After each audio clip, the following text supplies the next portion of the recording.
Right, this one looks pretty long, but a lot of it is older albums that flew onto my radar for one reason or another. August ended up basically being an MWA experience for me. I've listened to so many albums, y'all, and I'm here to tell you about my favorites. Strap yourselves in, this one gets wild. It's Albumpressions.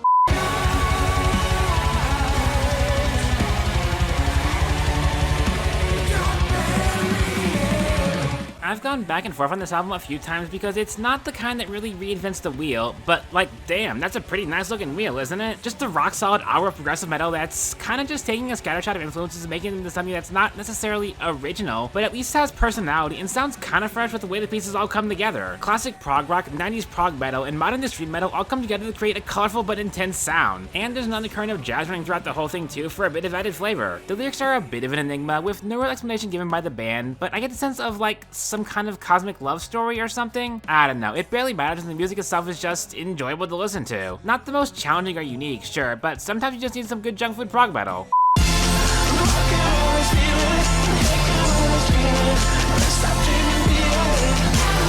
Oh man, this is a trip. Like a sound that's completely alien to me, somewhere between alternative R&B and glitch pop, but like the wackiest, most unhinged version possible of that fusion. Clarence Clarity has his sights set on maximalism, overstuffing the mix as much and as often as possible, with songs blaring into random noise breakdowns, walls of synths, and a surprisingly consistent interjection of Middle Eastern melodies for some reason, which, okay. The songs are often scatterbrained and kinda hard to find the shape to, but one consistent aspect across the album is that the hooks are surprisingly sticky and lend a lot of color to the tunes. Keep them just accessible enough without sacrificing the weirdness of the whole affair. The lyrics are similarly obtuse and cryptic, though there's an underlying obsession with the grotesque and lots of sex and religion across the songs, though to what end I'm not quite sure. And there's definitely some moments on the album that don't work or could have been cut entirely. Albums this chaotic should not run over an hour, but the whole of the experience is fascinating enough that I'm still going to be revisiting it quite a bit.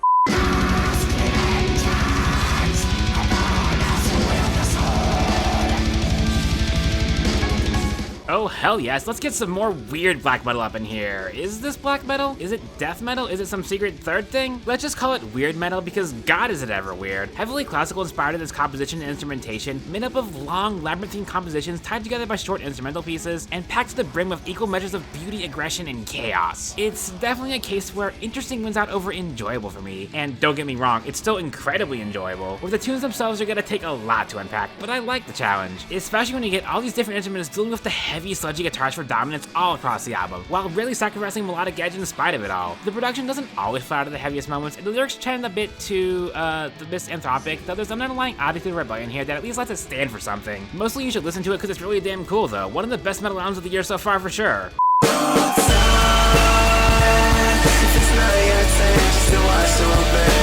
Okay, this is a touch different from what I expected based on the one song I did know. Less hyperpop and more like indie-tronica of the Porter Robinson's Nurture variety, or kinda closer to Violet Pony's Fish Whisperer. You know the sound. That kind of twinkly, earnest, intimate indie-tronica that's more focused on pretty soundscapes than anything else. Maybe a bit at the expense of hooks, but the sound's pleasant enough that I still find it enjoyable. And then when it does get, screwy, noisy, violent, it starts picking up a lot more. Though a lot of the songs here do kind of fall into a pattern of pretty front half, noisy back half, but they differentiate themselves enough that I'm plenty fine with it. I kinda skimmed past the lyrics last time, and yeah, I can see a lot of depression, heartbreak, and anxiety here. And in particular, trust issues spawning from childhood, and while it's a bit abstract and not quite hitting me, I can see where this would resonate for a younger audience, which, I mean, she was 17 when she released this. No wonder it's kinda messy, but also pretty dang impressive. Cool stuff.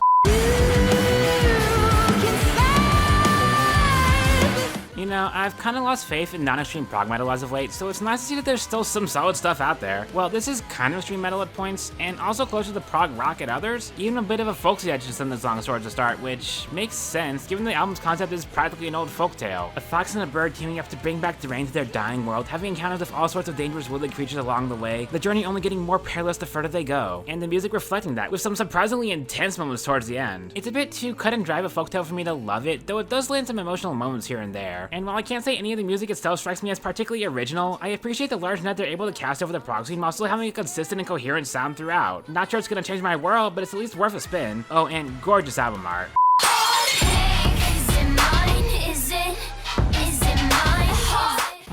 I'm conflicted here. I'm All Ears has a good sound to it, a very 2010 synth pop vibe that takes bits and pieces from other sounds too, from hyperpop to dream pop and a few flavors in between. And while the tunes are generally pretty solid, they do feel kinda anonymous for the most part and a bit drawn out in spots. Like, the first 2 proper songs were produced by Sophie and they're the best ones on the album, and also basically just a Sophie song and a Churches song, which are good things to be. And the entire back half of the album, comprised of a whopping 3 songs, is a long cooldown that frankly doesn't make for any kind of satisfying ending. Again, even if the songs sound good, I'm struggling to find much of a hook here, and the lyrics aren't giving me quite as much to latch onto as I'd like either. A lot of queer anxiety about being true to yourself, about love and heartbreak and distance. It'll hit for someone, but not quite for me. I don't know, I still do like this. It's good, I just don't get the hype, I guess.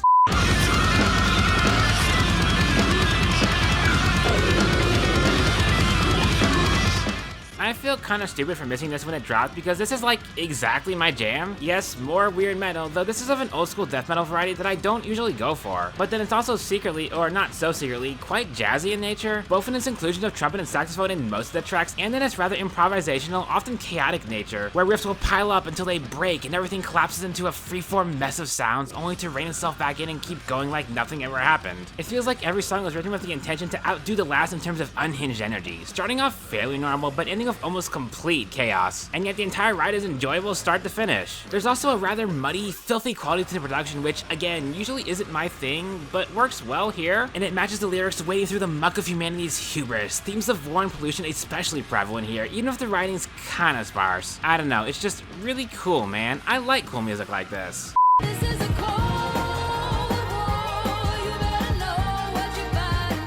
Covering Janelle again so soon after the last album feels a little weird, but I've been meaning to dig into their back catalog for a while, or, well, revisit it in this case, since the ArchAndroid isn't completely new to me, but I mean, it is really good. As good as its reputation suggests? Maybe. It's heavily rooted in fusions of traditionally black genres, big band and swing, funk and disco, R&B and hip-hop, with modern pop sensibilities and sounds, Afrofuturism being the term tossed around a lot, and what that leads to is a very colorful and consistently engaging sound that has the tunes to back it up. It's sort of a throwback, but also not. The futurist angle also comes into play with the overarching narrative and 1950s vision of a future where humans and androids live in harmony, save for the, well, othering of the latter by the former. I wonder what that's an allegory for. Though it's just as much a love story as anything, and I do feel that muddies the waters a little, especially towards the end of the album, and by God is this thing long too. It's really cool though, so...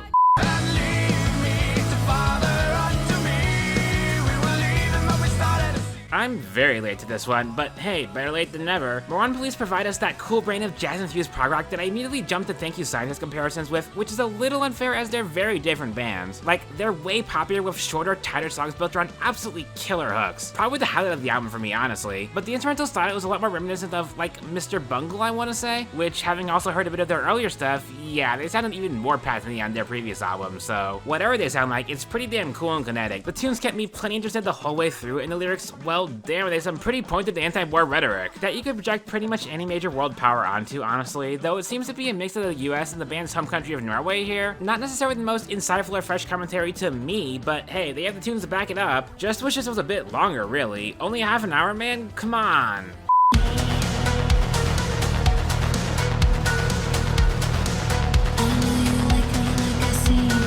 This is an album that kind of just hits upon a niche I've been really looking for something to fill, I think. A flavor of darker synthwave or dark wave? I don't know, but basically that sound mixed with a lot of industrial tones and an abrasive edge throughout, like the low rumblings of a machine. A great balance of pop sensibilities and percussive, bassy violence. Like, the album's pretty dedicated to that one sound, ebbing and flowing between its two opposing sides at will, but never straying too far from its lane. And considering I really like that lane, I'm a-okay with that. KANGA has also said the album was meant to trace an arc of love and heartbreak, and while the writings may be a bit scattered to be too evocative on that front, I can tell there's at least undertones of abuse tied up in some of these songs, and its darker, grimier sound fits the subject matter well enough that I can totally see it. Not exactly the weirdest or most chaotic album in this set, God what a list we've got going here, huh? But it does slap, so cool stuff, yeah.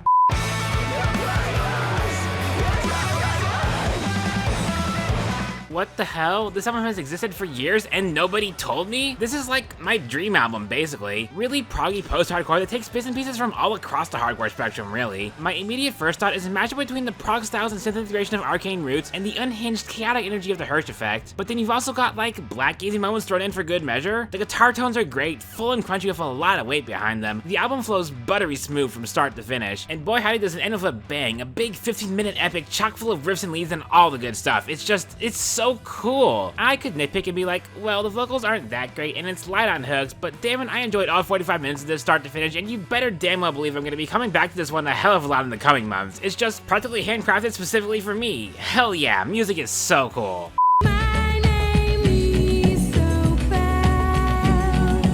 Okay, so everyone talks about homogenic, Vespertine, even Volnakura, but I've never really heard Post brought up all that often in the Björk conversation, and I'm kinda confused as to why, because it's really good and really cool. It definitely sounds like the kind of weird art pop album that would come out in the mid-90s, opening with a borderline Nine Inch Nails type industrial track, the glitchy and fluttery hyper ballad, the jazzy, the modern things, the straight up cover of a big band song from the early 50s, even the weird dance number I miss you towards the end of the track list, and the rest filled up by a lot of mellower, somewhat poppier cuts, a few of which kinda blur together in my mind, but Enjoy and Isabella are standouts for sure. It's just very colorful and weird, but not too weird. Large swaths of the lyrics paint Björk's struggles of love and heartbreak, which, while not hard-hitting for me personally, there's some potency to her poetry, and her performance too, of course. I don't know if I'd love it, but it's the entry point into a discography I've long been looking for, so yeah, it's neat.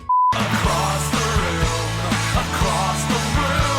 I hope to watch you arrive again soon. Okay, so this album is nothing at all like the song I've previously talked about, content-wise anyways. Musically, it's very in line, and quite good too, but Is a Real Boy paints a very, let's say, unflattering picture of Max Famous as a person, as the kind of guy who can't help but judge everyone and everybody he sees and say it all aloud for the world to hear, whether or not it's something that actually needs to be said. And then he wonders why he's so lonely, why his ex dumped him, when it's all self-isolation done by his own need to be vocally critical no matter the cost. It's to the point where I almost have to wonder if it's intentional, if it's trying to be like the emo version of The Wall, but considering it's lacking in any big revelation and ending on a painfully dated and grown where we rant against hipsters who aren't listening to this album anyways, I kinda doubt it. It's a shame because the album sounds great, big theatrical emo with great riffs, great leads, strong hooks, strong vocals, but the writing gets in the way too frequently for me to fully sign off on it.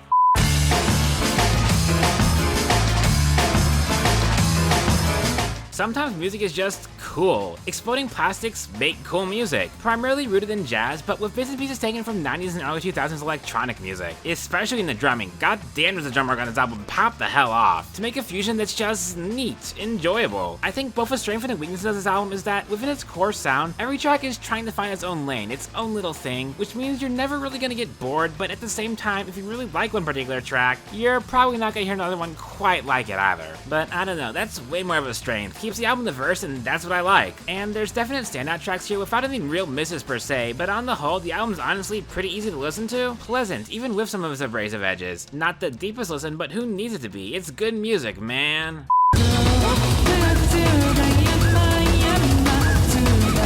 Right, so this album is completely unhinged, in the best ways. Like, how do I describe this? What if you slammed the piano jazz album into a glitch pop album and then slapped the breakcore filter on top of it? That's only the simplest way I can describe it. It's got to be one of the coolest albums I've ever heard, frankly. Like, every track here takes some wild swings and damn near everyone hits a grand slam. From the fairly normal songs that have a bit of quirkiness to them, to the surprisingly pretty long-form tracks full of twists and turns, to the tracks that just straight up want to kill you, beautifully. Take what I said about songs off that Xploding Plastix album, all trying to find their own lane, and double, nay, triple it for this one, because this thing's so diverse and colorful and just plain awesome. It's gonna be the new thing I'm obsessed with for like a month, and if that upcoming album drops anytime soon, y'all will never hear me shut up about it. If you listen to any one album here, make it this one. I promise, it's worth it.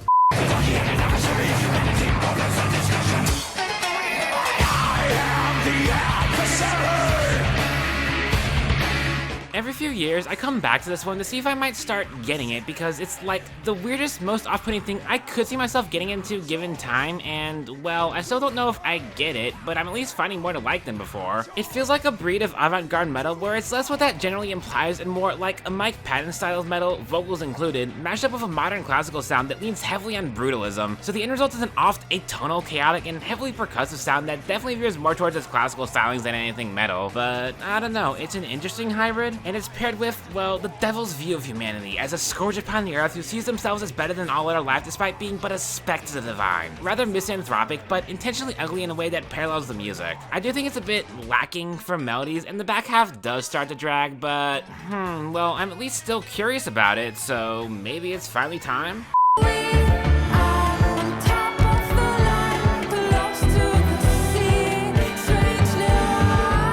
Screw it, more weird and fricked up music. So, thought experiment. Take an already weird prog rock leaning sound, replace all the rock instruments with big band, and let a Björk type singer wail all over it. And this is, basically the end result, and it's certainly a singular entity. The kind where just the oddness of the sound throws you for a loop until you realize that the tunes themselves are all relatively normal in comparison to that first impression. Chock full of melodic hooks and wild but not overly chaotic instrumental chops to keep the songs fresh and engaging. It's especially true of the first half of the album, which is just chock full of kinetic, ever-evolving tunes, though the back half kinda underwhelms in comparison with a lot more straightforward and often languid compositions that lack the flash and color of the earlier tracks. The album almost starts too overwhelming for how tame it becomes later on. Even if the later tracks are still good, they don't get their hook to me the same way. That being said, this album's still cool as hell, and you definitely need to listen to it, so do that now.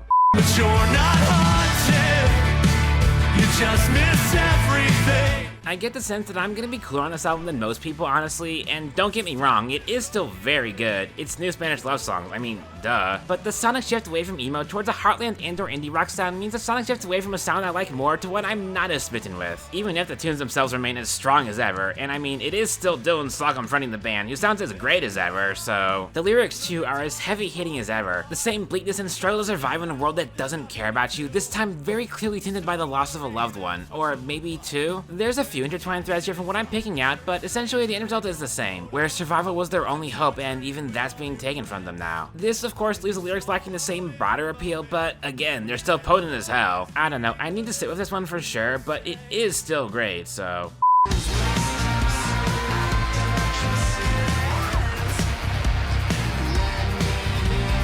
On the flip side, is it weird to say that this is easily the best album I've heard from The Armed? Like, yeah, they stripped back some of the hardcore elements, but that doesn't mean their sound isn't still as noisy and abrasive as ever, just not as maximalist. And with, let's be honest here, much better production that really lets the songs breathe. Really lets the grooves, the melodies, the hooks breathe. These songs are a lot more fun, even when they go balls to the walls heavy, but there's more down-tempo and danceable tracks thrown into the mix, and it all works. The content is actually kinda meta. Themes about how so many of us, both the famous and the everyman, pin ourselves up in artifice to try and present ourselves as someone we're not, at the expense of our own individuality and happiness. Right after the band themselves throws away their anonymity in turn to present the album as themselves rather than some mysterious collective of musicians. Frankly, it only helps it land better, even if what they're saying is not exactly news to me. I don't know, the music's cool enough that I can't help but jam along to it regardless.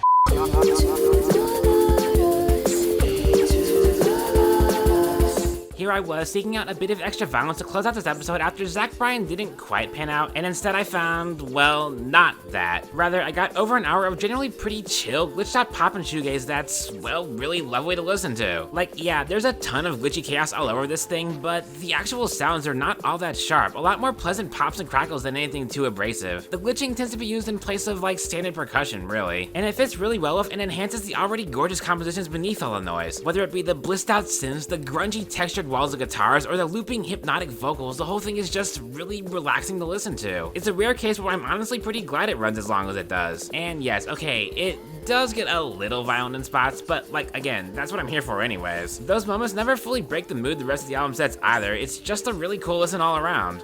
And that'll do it for the season. Boy howdy do I sure love albums. 2023's already been treating us pretty dang well in terms of albums, even if the summer ended up being a bit of a drop compared to the first half of the year. Hey, I don't mind, it gave me plenty of time to catch up on my backlog. And the last few months of the year tend to be stacked, so I'm excited to see what the future holds. Until next time, y'all.